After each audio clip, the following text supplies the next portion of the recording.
Clark Simmons was there as the bombs fell. The lifelong Brooklynite remembers when he enlisted in the Navy. They had no position for a black man at that time. And all I'm going to do was go there and be a porter, shine shoes, make beds, serve meals to the officers. And that's what he did until Mr. Simmons found himself working on the USS Utah. The battleship was docked for the December 6th weekend in Pearl Harbor, giving him the chance to relax in Honolulu before heading home on Monday.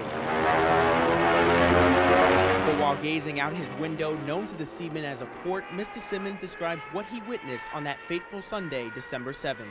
Twin rainbows was coming over the mountain. And then meanwhile, these fighter planes and dive bombers were making a run on the ships. The Utah was struck by torpedoes, quickly sinking, killing nearly 60 sailors. But Mr. Simmons escaped, jumping into the harbor, grasping a nearby buoy for dear life. As they were machine gunning us in the water and dropping bombs on the ship. 19 years old at the time, he made it to shore, sustaining injuries to his shoulders, left leg, and head, leaving him legally blind. During the whole time, the Christian man had his faith. I thought of how lucky I was, and I remember just like it was yesterday. Thank God. Aaron Chabin also has vivid memories of December 7th. The 93-year-old Bayside, Queens resident was only 10 months into his deployment as an Army private in Honolulu. Just days before the deadly attacks, he says his bunkmate noticed suspicious activity.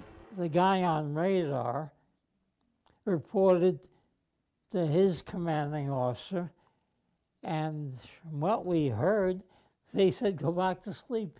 You're having pipe dreams. What was assumed to be a dream became a horrific reality. 18 years old at the time, Mr. Chabin says he was reading a newspaper at the Schofield Barracks when the Japanese struck. We heard an explosion. Someone ran out, and we heard a yelling, it's the Japs. And someone else yelled, you're crazy. A date which will live in infamy. Mr. Chabin would stay in the area helping as chief communications operator. Like Clark Simmons, Mr. Chabin served the country until the end of World War II in 1945. Many call these men heroes, but he says it was just another day on the job. Everything was automatic. You didn't stop to think of what to do. You just did it.